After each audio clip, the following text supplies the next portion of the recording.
शुक्राना आंटी की अंकल की मैरिज एनिवर्सरी भी निकल गई और जो बर्थडे वगैरह था उसका भी बहुत बहुत मुबारक हो आपको। और बहुत प्यारी प्यारी संगत को भी जय गुरुजी। इंदिरापुरम की इतनी प्यारी प्यारी संगत से बार बार मिलने का मौका मिलता है, क्योंकि गुरुजी बार बार यहाँ पे सेवा ले रहे हैं तो कोई कारण ही होगा। और आरती दे रहे हैं ना, चला लेंगे, चला लेंगे। गुरुजी बार बार सेवा लेते हैं और संगत से नई नई संगत से बार बार हर बार मिलवा रहे हैं। बहुत अलग ही संगत बार बार मिलती है और कुछ को अपने आंसर मिलते हैं। तो आते ही मुझे एक दो आंटियों ने कहा कि हम आपको सुनते थे, तो अमृत वेले में मिलते हैं। बड़ा अच्छा लगता है जो संगत का इतना सारा प्यार भी मिलता है। शुक्राना। और बड़े खिले खिले से चेहरे हैं। मैं तो कहती हूँ हमेशा गुरुजी की संगत को ऐसे ही रहना चाहिए। अंदर जितने मर्जी दुख छुपे हो, अंदर जितनी मर्जी परेशानियां हो, कठिनाइयां हो, दुखों से जूझ रहे हो, पर मुस्कुराते रहो हमेशा।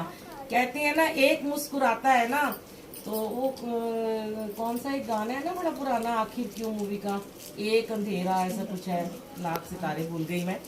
एक मुस्कुराहट से ना आप हजारों के मुख पे मुस्कुराहट भेज सकते हो। और क्योंकि अपने गुरुजी को देखो कैसे मुस्कुराते ही रहते हैं।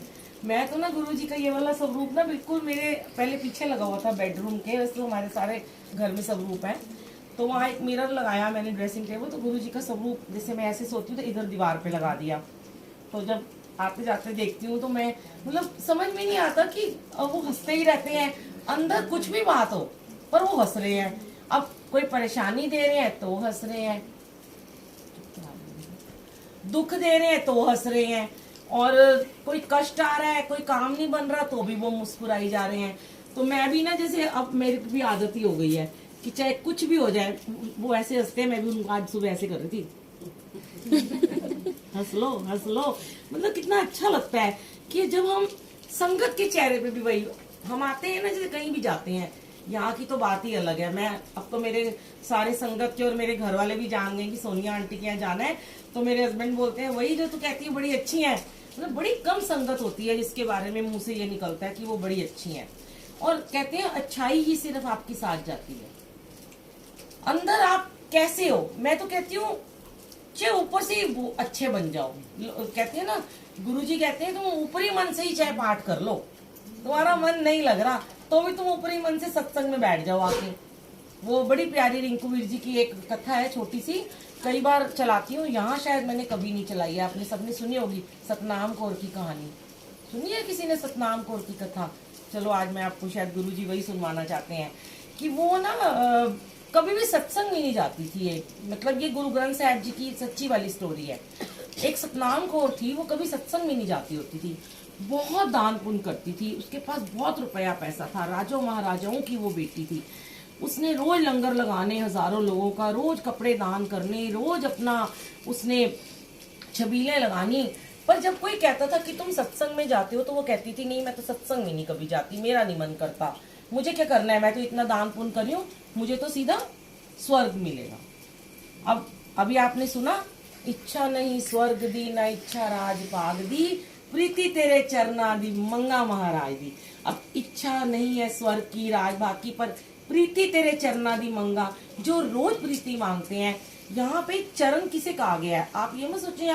ध्यान से जिसने ये शब्द सुना होगा पूरा, एक बार समझ, कभी भी समझ में नहीं आता कोई भी शब्द। आपको कोई शब्द में रस आता है ना, आप उसको बार बार सुना करो, जब तक वो समझ ना आए ना उसको रोज सुना करो। तो उन्होंने यहाँ चरनादि मौज किसे कहा है? उन्होंने गुरु के चरण को चरनादि मौज नहीं कहा, उन्होंने कहा है शब्द। जो गुरु का शब्द आप सुनते हो, जब उसमें मौज आनी शुरू हो जाती है, जब उसमें रस आना शुरू हो जाता है, तो प्रीति जुड़ती है हमारी, प्रीत हमारी भगवान से बनती है।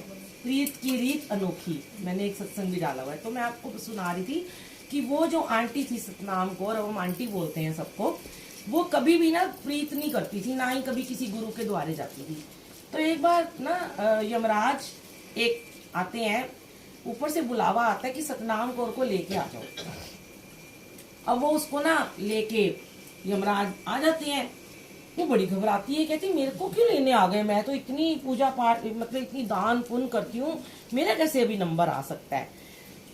तो वो ऊपर जैसे जाती है, जा रही होती है, तो एक नरक का एक बहुत ही खून से लबालब कुआं होता है। जैसे कहते हैं नरक में हमें वही जगहें मिलती हैं, खून से भरे कुओं के ऊपर जाना पड़ता है। बड़ी घबरा जाती है, कहती है हाय मैं ऐसे कैसे जाऊंगी इस कुएं के ऊपर से। तो एकदम से ना एक सफेद कपड़ों में एक परी आती है और वो ना उसको पकड़ लेती है, उठा लेती है अपनी गोद में और अपने कंधे में बिठा के उसे ले जाती है यमराज के पास। बड़ी खुश हो जाती है वो कि मुझे तो कुएं के अंदर से, लाल खून के भरे कुएं में से मुझे जाना ही नहीं पड़ा।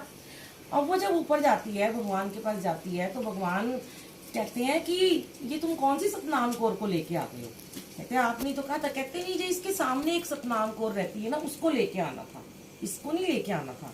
तो बड़ी खुश हो जाती है, कहती है वाह मैंने बड़े दान पुण्य करे हैं, मेरा अभी नंबर नहीं आया, मुझे भगवान वापस भेज रहे हैं। तो वो वाहिगुरु जी, धन निरंकार, जो भी हमारे गुरु जी, जो भी परमात्मा इष्ट वहां बैठे होते हैं, वो कहते हैं कि तेरे को हम तेरे पुण्य कर्मों की वजह से नहीं भेज रहे हैं। तूने माना, तेरे जो तूने दान किए, पुण्य किए, लोगों को भूखों को खाना खिलाया, वो जब तक तू जीवित है वहीं रह जाना था। तू एक दिन गलती से, तेरी एक सहेली तुझे एक सत्संग में ले गई थी जबरदस्ती, और तू 15 मिनट वहां मन मार के बैठी रही। वो तेरा मन नहीं लग रहा था, पर तू बैठी रही, उसने तेरे को पकड़ रखा था। जो तूने वो 15 मिनट बेमन से सिमरन किया था, वो जो व्हाइट कपड़ों में परी आई थी ना, वो वही तेरे 15 मिनट के सत्संग का फल था, जिसने तुझे उस अंधेरे कुएं के ऊपर से बाहर निकाला और जिसने तुझे वापस इस दुनिया में भी भेज दिया कि तेरा समय नहीं आया। तो वो ये बताने का तात्पर्य ये है कि 15 मिनट भी अगर हम बेमन से भी किसी सत्संग में जाके बैठ जाते हैं तो हमारा वो पुण्य बन जाता है। वो दान करना, वो भूखों को खाना खिलाना, वो हमारा यहीं तक है। जब तक हम जिंदा है हमारा वो, हमारे कर्म हमारे चलते रहेंगे। इसका फल ऊपर जाए कहीं नहीं मिलना। ऊपर जाके फल तो यही मिलना है, आप सत्संग में आके बैठे हो। अब बहुत सारे लोग हैं सत्संग में आते हैं, कई मन से बैठते, कई बेमन से बैठते, कई घड़ी देखते रहते कब सत्संग खत्म हो, कब हम घर जाएं। कई आते हैं मत्था टेका चले गए, फटाफट आए, चलो जी। आना बड़ा जरूरी था। सोनिया आंटी का बड़ा प्रभाव है पूरे वैभव खंड में, जाना है, चाय प्रसाद लेके आना है, वरना आगे मिलेगी तो फिर बुरा मान जाएगी। ये प्रभाव में आते हैं। भाव में वो है जो अब तक बैठे हुए हैं और सत्संग भी सुन रहे हैं। तो ब्लेस्ड हो बड़े आप लोग, जो आपको गुरु ने अपने सानिध्य में अब बिठाने का मौका तो दिया है। कैसे भी बिठाया है। कितनी परेशान है आंटी बेचारी। मैं कहती हूँ आज मुझे इतनी खुशी हो रही है, जब मैं यहाँ पहली बार आई थी तो यहाँ ढेर कुर्सियों पे लोग बैठे हुए थे। जैसे जैसे गुरुजी मुझसे हर बार एक नया सत्संग शेयर कराते हैं, वो सारे लोग आज नीचे बैठे हुए हैं। इतनी खुशी हो रही है मैं बता नहीं सकती हूँ। और आंटी कितनी मुश्किल से बैठी हैं, मैं जानती हूँ इनको। बेचारी कभी पैर इधर कर रही हैं, कभी उधर कर रही हैं, फिर मैंने हार के उन्हें कुशन दिया, पर वो बैठी हैं और उन्हें पता है कर्म कटवाने का जरिया जमीन पे बैठ के ही होगा।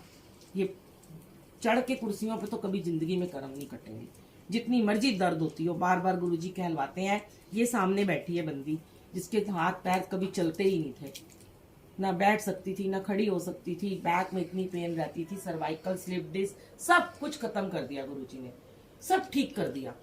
क्योंकि सिर्फ और सिर्फ, और उसके बाद खड़ा भी रखते हैं सेवा में, एक दिन में सारा सारा दिन घुमाते भी हैं, दिल्ली से बाहर भेजते हैं, वो सब इनकी कृपा है, शुक्राने हैं इनके। तो आप जब भी आते हो, मुबारक है वो समय जब आपको यहाँ बुलाया जाता है। हंसते हंसते आया करो। वैसे तो कहते हैं ना, रोते हुए आते हैं सब, हंसता हुआ जो जाएगा वो मुकद्दर का सिकंदर कहलाएगा। तो बोलो इस द्वार में हंसते हंसते ही आए हैं और हंसाते हंसाते लोगों को जाएंगे। चाहे आपको भी पागल कहे, चाहे कमला कहे, है ना। मैं चलाऊंगी गाना, मैं कमली हो गईया। और मैं तो अपने घर में भी कमलों की तरह, आंटी को मैंने एक वीडियो भेजी थी, वायरल नहीं हुई है वो, क्योंकि मैंने काफ्तान पहना हुआ था और अकेली थी कमरे में और 2 सेवादार खड़े थे, तो मैं अकेली डांस कर रही थी, मैं कमली हो गई, और वो वायरल हो गई। बस कह रही ये पागलपन कहाँ से आता है, अपने गुरु के सामने आता है। हंसो, हंसाओ सबको, दुख यहाँ रखो। दुख सिर्फ अपने घर में बैठ के शेयर करो। किसी के घर में सत्संग में जाते हो, खुशियां बिखेरा करो, सारे दुख बाहर छोड़ाओ। मैं कहती हूँ सत्संग में बैठ के दुख शेयर ही मत, अपने दुख यहाँ गुरु से भी शेयर मत करो। बस हम जाते तो सत्संग में सिर्फ इसीलिए जाएंगे, चलो मौका मिलेगा, अब लंगर प्रसाद खाएंगे, शायद हमारी बीमारियां दूर हो जाएंगी। चाय प्रसाद पिएंगे, कष्ट खत्म हो जाएंगे, गुरु के दरबार में बैठेंगे, प्रॉब्लम्स दूर हो जाएंगी, होंगी दूर। पर अपने घर के दुख अपने घर में ही व्यक्त किया करो, दूसरों के घर जाके अपने दुख ना मार। ये दरबार है या मत्था टेकते हो ना, तो जिस भाव से यहाँ मत्था टेकते हो संगत जी, बहुत गहरी बात है, कोई आपसे शेयर नहीं करता होगा ये बात। ये गुरु जी ने मुझसे बार बार शेयर करवाई, पता नहीं क्यों करवाई, कि जब भी हम इस रंगोली के आगे गुरु के चरणों में जब हम माथा टेकते हैं, तो हम अपने दुख जरूर अंदर से प्रकट करते हैं। कोई भी हो, मेरा ये काम नहीं हुआ, मेरा ये काम कर देना, मेरा पैसे नहीं आ रहे, मेरा बिजनेस नहीं चल रहा, मेरे को बच्चा दे दो, मेरे बच्चे की शादी कर दो। हर कोई अपनी प्रॉब्लम शेयर करता है। तो जिस भाव से संगत ने, जिस पॉजिटिविटी से, जिस खुशी से, जिस मुबारक समय से सत्संग कराया होता है, उसके घर में आके अपनी नेगेटिविटी मत डाला करो। बस मत्था टेका करो और शुक्राना किया करो, प्रीति तेरे चरना दी, मंगा महाराज दी, इच्छा नहीं स्वर्ग दी, ना इच्छा राज भाग दी। तो जब इनसे प्रीति मांगोगे ना, तो ये खुद ही आपको मिल जाएंगे। गुरु से गुरु को मांग लिया, क्या चाहिए, हर चीज मिलेगी। एक बार गुरु से गुरु को ही नहीं बस हम मांगते हैं, और मटेरियल चीजें मांगते रहते हैं, ये दे दो, वो दे दो, वो दे दो, और वो तो देंगे नहीं, वो बड़े जिद्दी हैं। वो उन्होंने जब देना ना तभी देंगे आपको, जब आपका समय आएगा। पीछे पड़े रहो उनके, पढ़ना है जरूरी है, मैं ही पढ़ती हूँ, क्योंकि किससे मांगनी तो इनसे, पर अपने घर में मांगो। और हाँ, एक बात और 4 दिन पहले गुरुजी ने शेयर कराई कि तू बोलते देनी है मेरे को मंगो, नहीं सवेरे रोज ही अमृत वेले बह जाओ मंगन वास्ते, इरिटेट हो जाएंगे वो। डॉक्टर के पास जाते हो ना, डॉक्टर दवाई देता है आपको, एक डॉक्टर के पास जाते हो, दूर गए हो, वो हफ्ते की दवाई देगा, कोई देता है 2 दिन की, कोई देता है महीने की। तो बुखार में तपते हुए जब घर आते हैं, तो फिर बुखार नहीं उतरा, फिर फोन करते हैं डॉक्टर को, ओहो डॉक्टर साहब बुखार नहीं उतरा। डॉक्टर कहता है दवाई दी है, हौली हौली काम करेगी ना, 1 दिन तो 2 दिन तो 2 बुखार को उतरने में, वायरल है 4 दिन तो लगेंगे, टाइफाइड है 14 दिन तो लगेंगे। मैं 4 बार टाइफाइड भुगत चुकी हूँ, इसलिए बता रही हूँ, 14 दिन लगते हैं टाइफाइड में। अब मैं उठा के फोन करती रहूं, डॉक्टर फोन उठाना मेरा बंद ही कर देगा, इरिटेट मुझे करती रहती है। मैं पहले ऐसी थी, मेरी कमियां थी बहुत सारी, ऐसे ही मैं इनको भी बहुत परेशान करती थी। तब जब तक करती रही, ये नहीं सुनते थे। दवाई दी इन्होंने, आपको सत्संग में बुलाया, सेवा दी, सिमरन में बिठाया, लंगर प्रसाद खिला रहे हैं, मंत्र जाप का सिमरन आपको दे दिया, वो आपकी औषधि है, वो आपकी मेडिसिन है। अब मंत्र जाप करते रहो, दवाई खाते रहो, जल प्रसाद के साथ, धीरे धीरे आपको क्योर करेगी। वो जो अंदर हमारे कष्ट हैं, अब हमारे पास, कोई कहता है मैं 10 साल से डिप्रेशन में हूँ, कोई कहता है मेरा 2 साल से बिजनेस नहीं चल रहा, कोई कहता है मेरे लॉकडाउन में काम खत्म हो गया।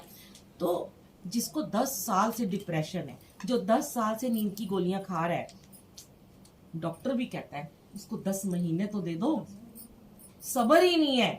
सोचते हैं बस, एक तो बुलबुल आंटी ने कहा था अमृत वेला करो, 10 दिन में ही चमत्कार हो जाना चाहिए। भैया ऐसे नहीं होता, 10 महीने करो, तप में बैठो, जप में बैठो, फिर देखो आपका क्या नहीं कल्याण होगा। पर टाइम तो देना पड़ता है भगवान को। ऐसे ही जब हम मेडिसिन खाते हैं, गुरु का नाम जब हम जपते हैं, थोड़ा समय दो। ये नहीं कि अब आज हमने अमृत वेले में गुरु के अपने दुख शेयर करने, जब बहुत दुखी होते तो किसके आगे रोएंगे, इन्हीं के आगे रोएंगे। रो लिए, एक बार कह दिया गुरु जी ये काम, ये नहीं सारा दिन उनके पीछे पड़े रहो। माँ के पीछे बच्चा एक पड़ा रहेगा ना, मुझे हवाई जहाज लेके दो, माँ उसको नहीं लेके देगी। जब उसे लेके देना होगा, पैसे होंगे तभी लेके देगी, या जब वो स्कूल में अच्छे नंबर लाएगा। ऐसी करती ना मम्मी, अच्छे नंबर लाओगे तो तुम्हें ये इनाम मिलेगा, पिकनिक पे जाने का मौका मिलेगा, या तुम्हें अच्छे से तुम क्लास में फर्स्ट आओगे तो तुम्हारे को ये गिफ्ट मिलेगा। तो हम कौन है, स्टूडेंट, ये हमारे टीचर प्रिंसिपल हैं। हमारा क्लास वर्क क्या है, मंत्र जाप करना, अमृत वेला करना, सिमरन में बैठना, नाम जपना। हमारा होमवर्क भी यही है। जब हम अपना क्लास वर्क होमवर्क अच्छे से करेंगे तो गुरुजी हमें नेचुरल है गिफ्ट देंगे, हो ही नहीं सकता ना दे। आपकी मन्नत जरूर पूरी होगी, लेकिन पहले अपने आप को पूरा सरेंडर करो, अपनी कमिटमेंट उनसे पूरी करो, फिर उनसे कमिटमेंट का वादा लो। पहले तो कमिटमेंट का वादा ले लेते हैं, करोगे ना, करोगे ना, करोगे तो सत्संग कराऊंगी, करोगे तो ये करूंगी, करोगे तो लंगर लगाऊंगी। कल भी शेयर किया था कि किसी को अपना शुक्राना पूरा करना है तो पहले अरदास का सत्संग कर लो। क्या हो गया, 2 सत्संग कर लो घर में, मत खिलाओ लंगर, क्यों बनवाते हो हलवाई से लंगर। एक समोसा बनाओ, मंगाओ बाजार से, चाय पिला दो, वो भी नहीं है तो 2 बिस्किट खिला दो, इतना तो होता ही है सबके घर में। सत्संग करने से मतलब है। अरदास करो कि गुरुजी मेरा ये काम कर दो, फिर मैं दोबारा शुक्राना करूंगी। करेंगे वो, पहले तो हम उनसे शर्तें लगाते हैं, करोगे करोगे। मैं कहती हूँ मुझे इतने सारे ऐसे लोग मिलते हैं जो मुझे कहते हैं हमारे 3-3 साल हो गए। एक आंटी मिली, कहती है मैं 7 साल से गुरुजी को मानती हूँ बुलबुल आंटी, मेरे घर आज तक सत्संग नहीं है, क्योंकि गुरुजी ने मेरा वो काम ही नहीं किया। अरे तू एक बार पहले सत्संग तो करके देख ले, मना लो इन्हें, सत्संग करा लो, फिर काम भी हो जाएगा। और मांगना क्यों, हर चीज के लिए शर्तें क्यों लगानी है? तो प्लीज थोड़ा सा जो भी गुरुजी हर बार शेयर कराते हैं, इतना टाइम नहीं होता, पर जो भी गुरुजी 10-15 मिनट का शेयर कराते हैं, जो समझ में आए उसे ग्रहण कर लिया करो, जो नहीं समझ में आए उसे यहीं छोड़ दिया करो। और निंदा चुगली भी ना किया करो, सबसे पहले मेरी तो किया ही ना करो, क्योंकि मेरा तो कुछ जाना नहीं है। आपके सारे पुण्य कर्म और मेरे खाते में आ जाने हैं। तो इसलिए कहते हैं, अभी मैंने आज वो नहीं चलाया, निंदो निंदो मोको लोग निंदो। जो निंदा करता है, किसी की भी करता है, ये मजाक की बात है, मेरी तो कोई करता ही नहीं है, टचवुड गुरुजी की बहुत मेहर है। आपस में किसी की निंदा मत करो, जब करते हो तो उसके मैले कपड़े धोते हो। कहते हैं निंदा जिसकी करते हो उसके गंदे कपड़े धो के आते हो आप, कभी निंदा मत करो। कोई आपको सेवादार, कोई गुरु का भगत, कोई गुरु की संगत, कोई कुछ बता रहा है, आपको नहीं समझ में आ रहा, मत मानो, पर निंदा मत करो। बाहर जाके सुन लो, अच्छा लगे, जो अच्छा लगे उसे अपना लो, जो बुरा लगे उसे जाने दो। शुक्राना गुरुजी, अनंतम शुक्राना। जय गुरु, थैंक यू गुरुजी।